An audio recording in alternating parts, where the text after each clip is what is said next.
third year entertainment technology student at University of Portsmouth, and last year I got into photography, and that's what I'm doing now as a hobby and hopefully as a future profession.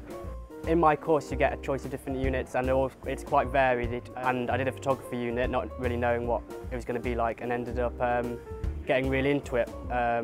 Just got really into the idea of photography and the freedom of it, and it was kind of ended up being like art instead of without having to actually be good at drawing or anything like that, so it kind of got me into it from there.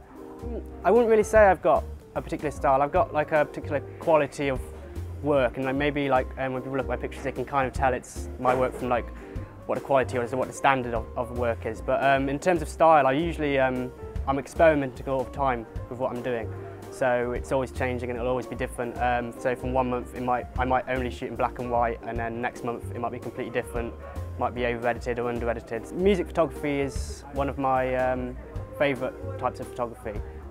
Just being a big music fan myself, I sort of fell into it that way. I ended up doing live music photography really as an excuse to go get free gig passes, to be honest, and then I kind of got into it from there. And in portrait photography, I much prefer the more natural style of portraits, as opposed to the studio style with the high key backlighting and all that kind of thing. I prefer one which, as well as describes the person, describes their surrounding, or describes the world they're living in through the portrait itself. So just including other elements as well as just the face or the person itself.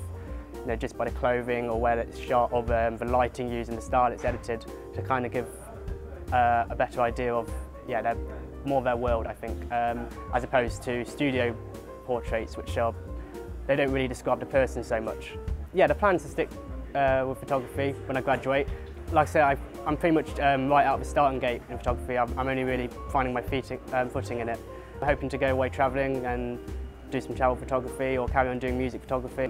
I've been talking to a couple of publications about getting in with them and being sent to gigs and all that kind of thing.